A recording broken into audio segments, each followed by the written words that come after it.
Hi friends! నేను మీ సీతామహాలక్ష్మి. ఈనాటి కథలకి స్వాగతం. ఈరోజు మనం వీర్రాజు ధైర్యం అనే చందమామ కథని చెప్పుకుందాం. రచన శ్రీ దాసరి వెంకటరమణ గారు. అయినవరం గ్రామంలో ఉండే నారయ్య కోపంతో ఊగిపోతూ పొడవాటి కత్తినొకదాన్ని తీసుకుని ఇంటి ముందున్న బండరాయి మీద పదును రావడం కోసం కసిగా నూరుతున్నాడు.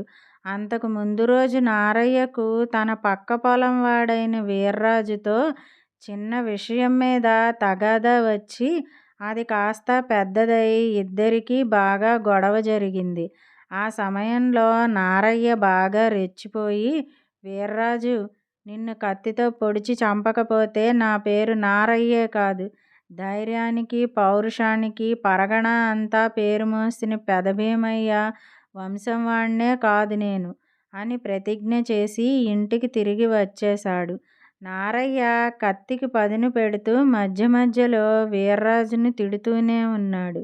ఈ సంగతి గ్రామంలో నలుగురికి తెలియడంతో ఏదో వినోదం చూడబోతున్నట్టు కొందరు అతడి ఇంటి ముందు చేరారు. ఒకరిద్దరు పెద్ద మనుషులు అక్కడికి వచ్చి నారయ్యతో ఇరుగు పొరుగు రైతులు ఆ వీర్రాజుతో గొడవెందుకు అని చెప్పి చూశారు. కానీ నారయ్య వాళ్ళ మాటలు లెక్క చేయకుండా కత్తి తీసుకుని వీర్రాజు ఇంటికి బయలుదేరాడు. ఏదో చోద్యం చూడబోతున్న వాళ్ళలా కొందరు పిల్లలు ఉత్సాహంతో అతడి వెనుకనే నడవసాగారు. తీరా నారయ్య వీర్రాజు ఇంటి ముందుకు వెళ్ళాక అతడు ఇంట్లో లేడని, పొలంలోని కళ్ళం దగ్గర ఉన్నాడని తెలిసింది. నారయ్య కత్తిని ఒకసారి గట్టిగా ఝుళిపించి వీర్రాజును పెద్దగా తిడుతూ కళ్ళంకేసి బయలుదేరాడు. ఆ సరికి గ్రామంలోని పెద్దవాళ్ళు కొందరు అక్కడికి చేరారు. వీర్రాజు కళ్ళంగట్టు మీద కూర్చుని వేపపుల్లతో పళ్ళు తోముకుంటున్నాడు.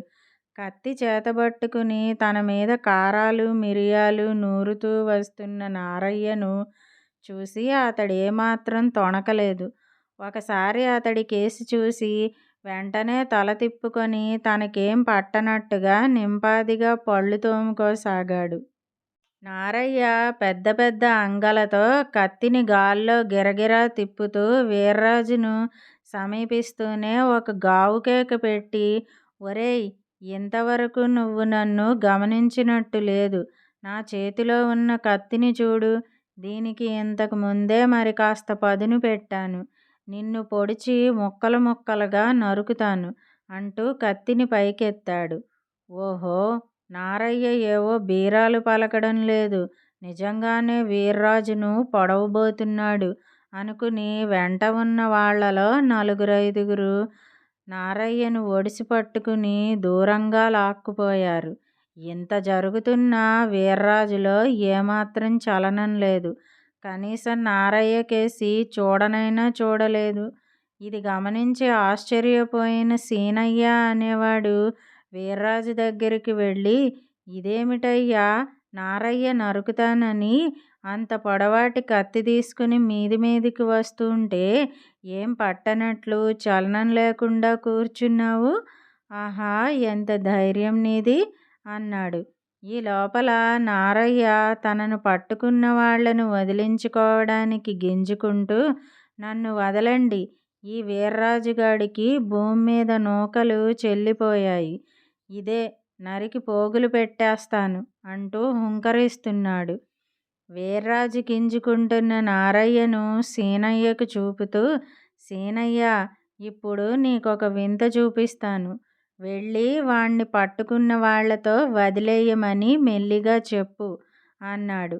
కత్తి తిప్పుతూ వాణ్ణి పొడుస్తా, నన్ను వదలండి అంటూ రంకెలు వేస్తున్న నారయ్యను వదిలిపెట్టమంటాడేమిటి? వీర్రాజుకు ప్రాణాలంటే తీపిలేదా?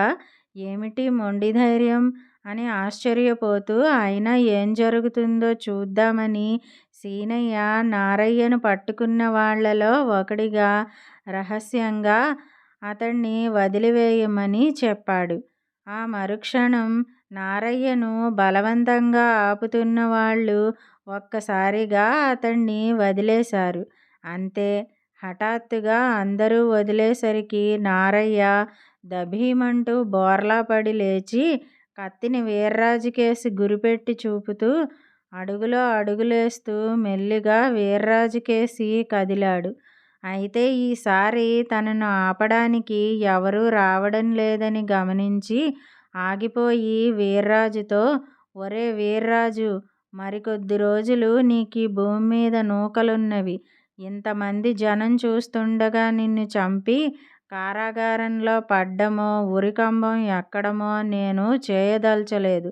నీ సంగతి ఇప్పుడు కాదు, తర్వాత చూస్తాను అంటూ కేకపెట్టి గిరుక్కున వెనుదిరిగి వెళ్ళిపోయాడు. అప్పుడు వీర్రాజు అక్కడ చేరిన వాళ్లతో, చూశారు గదా, మీరందరూ వదిలేయగానే తోక ముడుచుకుని ఎలా వెళ్ళిపోతున్నాడో.